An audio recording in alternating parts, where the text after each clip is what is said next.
आज रास्ता बना लिया है तो कल मंजिल भी मिल जाएगी। हौसलों से भरी यह कोशिश एक दिन जरूर रंग लाएगी। तो चलिए इसी कोट्स के साथ एक मोटिवेशन और ऊर्जावान शब्दों के साथ, वाक्यों के साथ शुरुआत करते हैं आज का वीडियो। और आज का हमारा टॉपिक वही साइंस का जाना माना टॉपिक जो चल रहा था। हमने कहा था सर कि ये अनवरत चलेगा। आप किसी भी एग्जाम को दुनिया का देने जा रहे हैं ना, इसको देख के जाइए। बहुत छोटा छोटा वीडियो लेकर के आ रहे हैं आपके लिए, लेकिन अति महत्वपूर्ण। प्रयास छोटा है लेकिन मंजिल तक जरूर ले जाएगा। तो अगर थोड़ा सा प्यार और सपोर्ट आप लोग देते रहिए तो निश्चित तौर पे एक यही छोटा छोटा प्रयास बड़े प्रयास में बदलेगा। तो चलिए शुरू करते हैं हम लोग आज का क्वेश्चन। 50 नंबर से क्वेश्चन लेते हैं, टोटल 75 नंबर तक जाने वाले हैं। और आप लोग प्लीज इसको देखिए, अधिक से अधिक लाइक कीजिए, चैनल को सब्सक्राइब कीजिए और प्यार और सपोर्ट देते रहिएगा।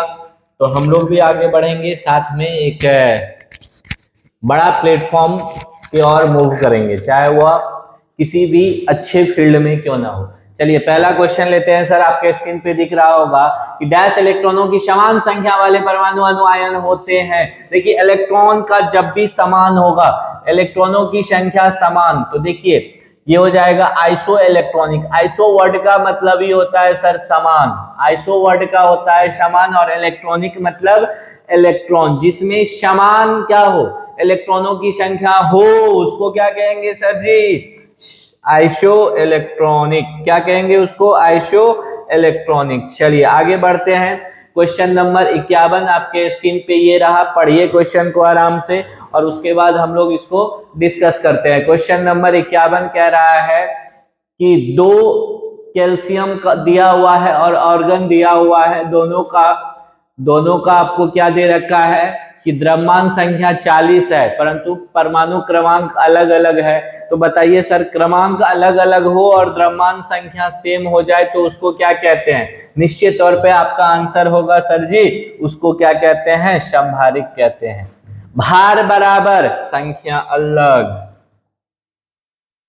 सर 52 नंबर का क्वेश्चन पढ़ा जाए। किसी परमाणु के उच्चतम ऊर्जा स्तर में स्थित इलेक्ट्रॉनों को डैश कहा जाता है। उच्चतम ऊर्जा जानते हैं सर, बाह्यतम कक्षा वाला जो होगा ना, ये सबसे बाह्य वाला जो होगा ना, इसका ऊर्जा सबसे अधिक होगा। क्यों ऊर्जा सबसे अधिक होगा? क्योंकि इसको खींचने वाला बल सबसे कम होगा, इसलिए इसका ऊर्जा सबसे अधिक होता है। और जो बाह्यतम कक्षा में होता है, जो बाह्यतम कक्षा में इलेक्ट्रॉन होता है घूमते हुए, उसी को तो वैलेंस इलेक्ट्रॉन अर्थात संयोजी इलेक्ट्रॉन या संयोजकता इलेक्ट्रॉन कहते हैं। ऑप्शन नंबर सी के साथ जाइए। किसी तत्व के रासायनिक गुणधर्म किस पर निर्भर करता है? तत्व की बाह्य कोश में इलेक्ट्रॉनों की संख्या, तत्व की समस्थानिक संख्या, द्रव्यमान संख्या या न्यूट्रॉनों की संख्या? सर एक बात बताइए, किसी भी परिवार का इज्जत प्रतिष्ठा किस पर डिपेंड करेगा? जो बाहर जाता ज्यादा लोगों के कांटेक्ट में जाएगा उसी पे ना।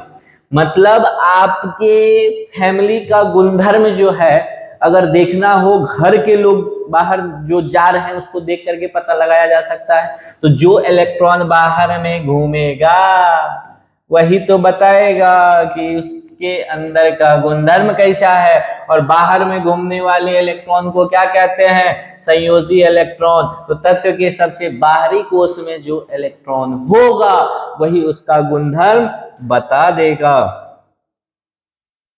54 नंबर क्वेश्चन पढ़िए। रेडियो सक्रियता की परिघटना की खोज, अति महत्वपूर्ण सवाल सर, देख सकते हैं कितने बार एग्जाम में आया है। कई एग्जाम में एनडीए 2013, एसएससी 2015, आरआरबी, एनटीपीसी 2016 और इसके बाद भी न जाने कितने छोटे बड़े एग्जाम में पूछा गया है सर, रेडियो सक्रियता की परिघटना की खोज किसने की थी? तो आपको याद होगा हेनरी बेकेरल ने की थी। किसने?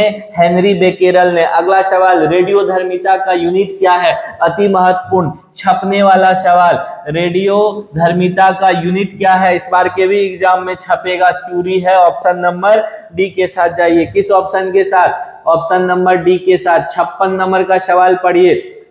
रेडियो धर्मिता नापी जाती है किससे सर? रेडियो एक्टिविटी किससे मापी जाती है?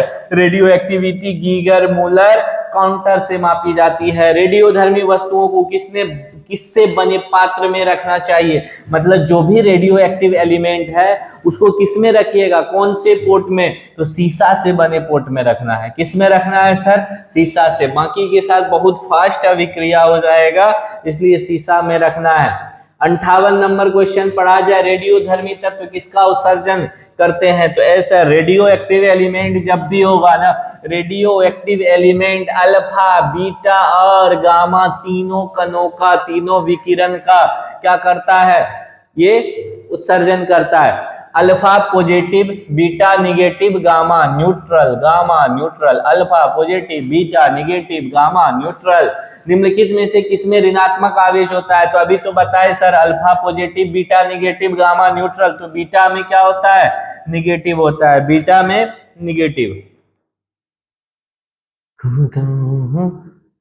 अगला सवाल 60 नंबर, निम्नलिखित में से किसके उत्सर्जन से संभारित उत्पन्न होंगे अल्फा बीटा गामा, जल्दी बताइए 60 का आंसर क्या होगा सर। आपके लिए ये क्वेश्चन आपके स्क्रीन पे दिख रहा होगा, क्वेश्चन नंबर 60 का आंसर जल्दी बता दीजिए, मात्र 10 सेकेंड है आपके पास इस क्वेश्चन के लिए। क्या हो जाएगा, हाँ जो भी लोग कह रहे हैं ना बीटा किरण, एकदम सही कह रहे हैं, जो भी लोग कह रहे हैं बीटा वो एकदम सही कह रहे हैं। रेडियोधर्मी पदार्थ में किस दौरान कोई परिवर्तन, द्रव्यमान या आवेश, एक सर बताइए, किसी के आने और जाने से न खुशी न गम, किसमें होगा, जो न्यूट्रल रहेगा। आपके साथ वैसे व्यक्ति का आना सबसे अच्छा रहता है जो न्यूट्रल रहे, ना खुशी ना गम, तो उसमें ना चार्ज बदलेगा ना ही क्या बदलेगा, द्रव्यमान, तो कौन हो जाएगा, जो न्यूट्रल रहता है, अर्थात गामा के उत्सर्जन से आने या जाने से कोई फर्क नहीं पड़ेगा। ऑप्शन नंबर बी के साथ जाइए, कभी खुशी कभी गम। 62 अल्फा बीटा गामा की वेधन शक्ति आपने अवरोही क्रम में बताइए, बताइए सबसे ज्यादा सर अल्फा बीटा गामा में वेधन क्षमता गामा की होती है, याद रखिएगा, उसके बाद बीटा और उसके बाद अल्फा, तो सबसे ज्यादा किसका हो जाएगा, गामा का सबसे ज्यादा, बीटा का उससे कम और सबसे कम अल्फा का, याद रखिएगा, ये अति महत्वपूर्ण है। इसको ऐसे भी पूछ देता है कि निम्नलिखित में से किसमें सबसे अधिक वेधन क्षमता है, गामा में, सबसे कम किसमें होगा, क्योंकि न्यूट्रल आदमी बड़ा खतरनाक होता है, जो बात बात पे गुस्सा जाए, जो पॉजिटिव हो रहेगा बात बात पे गुस्सा जाएगा, इसमें उतना ज्यादा पावर नहीं होगा। जो न्यूट्रल है बहुत खतरनाक होता है, इसीलिए जिसको गुस्सा नहीं आता उसको गुस्सा दिलाइएगा ना तो बड़ा विध्वंसकारी होता है। न्यूनतम यही वेधन क्षमता, सबसे कम वेधन क्षमता अभी तो बताए हैं अल्फा में होता है, सबसे कम वेधन क्षमता सर अल्फा में होता है। वीडियो अच्छा लगे अंत तक बने रहिए, फायदा मिलने वाला। अल्फा कण जानते हैं सर, अल्फा कण किसको कहते हैं, He++ को या He2+ को, He++ को क्या कहते हैं, अल्फा कण। तो इसमें क्या होगा सर, ये 2 इलेक्ट्रॉन खो दिया है लेकिन इसका 2 प्रोटॉन और 2 न्यूट्रॉन बाकी है। हीलियम में 2 प्रोटॉन और 2 न्यूट्रॉन होता है और प्लस प्लस बनने का मतलब है केवल इलेक्ट्रॉन खोएगा, प्रोटॉन का कुछ नहीं होने वाला है। अगला सवाल, अल्फा पार्टिकल्स क्या होता है, सर अभी तो बताए अल्फा पार्टिकल हीलियम के केंद्रक जैसा होता है, हीलियम के केंद्रक जैसा होता है, क्योंकि हीलियम के केंद्र में भी 2 प्रोटॉन और 2 न्यूट्रॉन होते हैं, इसीलिए यह किसके केंद्रक जैसा, हीलियम के केंद्रक जैसा होता है अल्फा पार्टिकल, याद रखिएगा। अल्फा कण में 2 धनात्मक आवेश चार्ज होते हैं, इसका द्रव्यमान निम्न में से किसके एक के लगभग बराबर होगा, तो बताइए। हीलियम के एक परमाणु के द्रव्यमान के बराबर होगा, क्योंकि He2++ को तो अभी बताए थे, चार्ज जाने आने से कोई फर्क नहीं पड़ने वाला है। ऑप्शन नंबर बी के साथ जाइए, किस ऑप्शन के साथ, ऑप्शन नंबर बी। 67 नंबर, रेडियो एक्टिव सामग्री से उत्सर्जित बीटा किरणें क्या है, केंद्रक द्वारा उत्सर्जित आवेशित कण, उदासीत कण और न्यूक्लियस के चारों ओर घूमने वाले इलेक्ट्रॉन से, क्योंकि बीटा निगेटिव होता है सर, बीटा निगेटिव होता है तो इसको प्रोड्यूस कौन करेगा, इलेक्ट्रॉन, निगेटिव मतलब इलेक्ट्रॉन प्रोड्यूस करेगा। अल्फा किरणें किससे बनी, सॉरी गामा किरणें किससे बनी होती है, जल्दी बताइए। देखिए गामा में इलेक्ट्रॉन प्रोटॉन न्यूट्रॉन की कोई बात नहीं होगी, ये विद्युत चुंबकीय तरंग से बनी होती है, इसीलिए तो इसके जाने और आने से कोई फर्क नहीं पड़ता है। आगे लिया जाए, किसी नाभिक के गामा क्षय से क्या होता है? अगर गामा क्षय हो जाएगा तो नाभिक का द्रव्यमान संख्या बदलेगा? बिल्कुल नहीं बदलेगा। नाभिक का द्रव्यमान संख्या नहीं बदलता है, कुछ नहीं बदलता है। नाभिक का संख्या परमाणु दोनों बदलते हैं, ना कुछ नहीं बदलता है, ना ही अभी बताए थे ये न्यूट्रल होता है। गामा गामा गामा ये अपने आप में गामा है, लेकिन इसके आने जाने से कोई फर्क नहीं पड़ेगा। छाप लीजिए, कितनों घुमा करके पूछेगा, मार के आएंगे, ठोक के आएंगे, छोड़ के नहीं आएंगे। निम्नलिखित में से कौन एक रेडियो सक्रिय तत्व है? तो रेडियो सक्रिय तत्व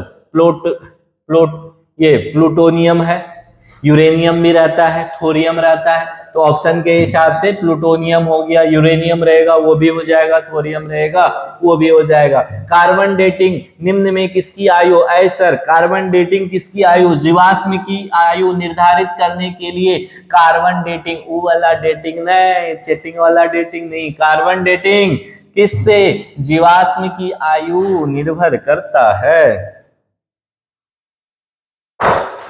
कार्बन तिथि निर्धारण में कार्बन का कौन सा अपर रूप लेते हैं? वही कार्बन डेटिंग में C14 लेते हैं। C14 यानी एटॉमिक नंबर 6 और एटॉमिक मास। कार्बन का ये एक क्या है? एलोट्रॉपिक फॉर्म है, यानी अपर रूप है। अपर रूप मतलब कार्बन 14 का यूज करते हैं हम लोग कार्बन तिथि यानी डेटिंग में। कार्बन डेटिंग में हम लोग कार्बन का C14 वाला रूप उपयोग करते हैं। अति महत्वपूर्ण छपने वाला सवाल है, याद रखिएगा।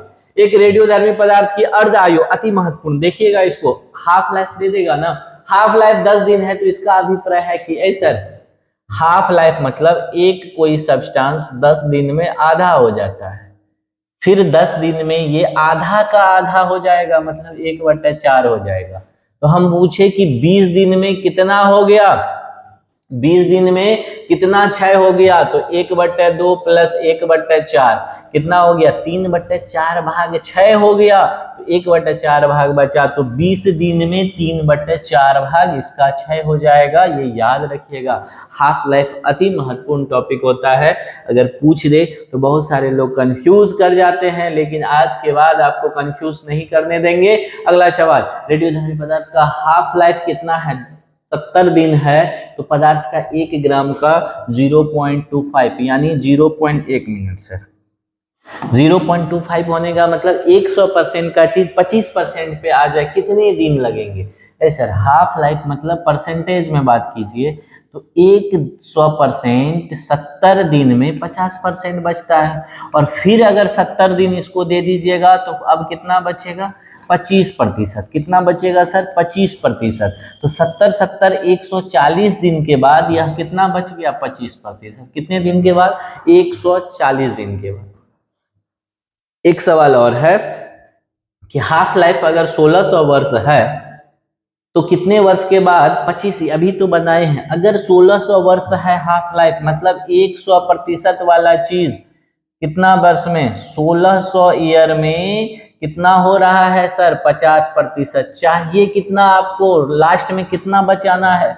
25%। तो और अगर 1600 दीजिएगा ना सर तो ये इसका आधा हो जाएगा, इसका आधा मतलब 25%। तो 16 3200 साल में आधा का आधा मतलब 25%। 12.5 कितने में बचेगा? अगर ये पूछ देता तो एक बार और दे देते 1600 साल, एक बार और दे देते तो ये 12.5 बचता, और 1600 साल दे देते तो ये 6.25 बचता। इस तरह से ये सीक्वेंस सीरीज चलते रहता है सर। ये हाफ लाइफ कुछ रेडियो एक्टिव एलिमेंट से रिलेटेड क्वेश्चन लिए थे लगभग। अच्छा लगा होगा तो लाइक सब्सक्राइब और शेयर कर दीजिएगा, शेयर कर दीजिएगा, कंजूसी मत कीजिएगा। आपके थोड़ा सा सहयोग से कुछ किसी का भला हो सकता है। तो मिलते हैं, मिलते रहेंगे, पुनः मिलेंगे। जय हिंद, बहुत बहुत धन्यवाद।